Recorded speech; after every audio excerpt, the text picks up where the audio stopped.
টাকার অভাবে এসএসসি পাশ করার পর পড়ালেখার সৌভাগ্য হয়নি তানভীরুল ইসলামের। কাজ খুঁজছিলেন ২৪ বছর বয়সী এই তরুণ। আগস্টের উত্তাল আন্দোলনে জাতীয় পতাকা হাতে যোগ দেন মিছিলে। এ সময় গুলি এসে বুকে লাগে। ভাগ্যগুণে প্রাণে বাঁচলেও যন্ত্রণায় ছটফট করছেন হাসপাতালের বিছানায়। নিজ বিছানার পাশে যত্নে আগলে রাখা সে পতাকায় নতুন বাংলাদেশের স্বপ্ন দেখেন এই তরুণ। একজন ছাত্ররা ছিল, ওরা নিয়ে আসার পরে এখানে দৌড়াদৌড়ি করে নিয়ে আসছে। আমার মোবাইল ছিল, ওর ঠিকানা নিয়েছে আমার আম্মু। ঠিকানা নিয়ে তারপরে কল দিয়ে আমাকে ভর্তি করে। আন্দোলনকারীদের আরেকজন শাহ আকিব মহানগরীর একটি মাদ্রাসার আলিম, দ্বিতীয় বর্ষের ছাত্র।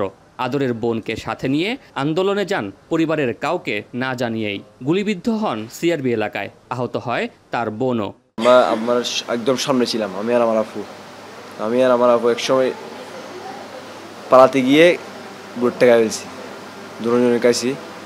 এমন প্রায় ৭ জন আহত রোগী এখনও কাতরাচ্ছেন চট্টগ্রাম মেডিকেল কলেজ হাসপাতালে, আর বেসরকারি হাসপাতাল মিলে যার সংখ্যা ২০-এর বেশি। চিকিৎসকরা বলছেন, আন্দোলনের সময় চট্টগ্রাম মেডিকেলে ৩৪৩ জন রোগী ভর্তি হন, যাদের বেশিরভাগই গুলিবিদ্ধ।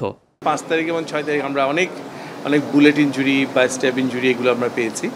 এখনও আমাদের আন্ডারে এই মুহূর্তে ৭ জন ভর্তি আছেন। আমাদের এখানে এসে আমরা মারা গেছে চট্টগ্রাম মেডিকেলের ৪ জন। তবে আন্দোলন সফল হওয়ায় এখন স্বস্তি ফিরেছে মৃত্যুর মুখ থেকে ফিরে আসা এসব মানুষের মনে। রক্ত দিয়ে যে আন্দোলন সফল হলো, তার পরবর্তী বাংলাদেশকে হিংসা সংঘাতমুক্ত শান্তির পরিবেশে দেখতে চান আহত ও তাদের স্বজনরা। 5টা গুলি লাগে, তখন গুলি করে যে ছাত্রদের ফলাফাইনরা। আমার এখন দেশটা স্বাধীন হয়েছে, যে ওটা অনেক ভালো লাগতেছে। মহিলা পড়ে গেছে, উনি গুলি মারছে, উনি কি বাঁচাতে ও আহত হয়েছে, কিন্তু আহত পরেও কিন্তু ও আসতে পারতেছে না, সাহস করে প্লাস্টিকের নিচে আমার লুকে ছিল। এরকম পরিস্থিতি আর তৈরি হোক চাই না আমরা। সুশাসন প্রতিষ্ঠা হোক, দুর্নীতিমুক্ত সমাজ হোক, সুদমুক্ত সমাজ হোক। অন্তর্বর্তী সরকার দায়িত্ব নেয়ার পরই আহতদের সুচিকিৎসার নির্দেশ দেয়া হয়। সরকারের পক্ষ থেকে আহতদের চিকিৎসা ব্যয় বহনের কথা বলা হয়। সেই সাথে আহত ও নিহতদের পরিবারের পাশে দাঁড়াবার ঘোষণা দেন জেলা প্রশাসক। এই পরিবারগুলোর পাশে ভবিষ্যতে থাকার জন্য আমরা সরকারি বেসরকারি বিভিন্ন ব্যক্তি প্রতিষ্ঠানকে আমরা অনুরোধ করব, যাদের হয়তো তারা বিকলাঙ্গ হয়েছেন, অঙ্গহানি হয়েছে, এদেরকে যদি প্রতিটি পরিবারকে একজনকে যদি একটি করে চাকরি যদি দেওয়া যায়। ছাত্রদের রক্তের বিনিময়ে হয়তো একদিন বৈষম্যহীন, হানাহানি মুক্ত হবে লাল সবুজের বাংলাদেশ। তবে ভয়ঙ্কর এই দিনগুলোর স্মৃতি হয়তো সারা জীবন তাড়া করবে তাদের।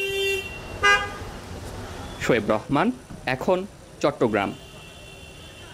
২৫০টিরও বেশি ডিজাইন অপশন নিয়ে ওয়ালটন স্মার্ট ফ্রিজ, বোঝে আপনার প্রয়োজন।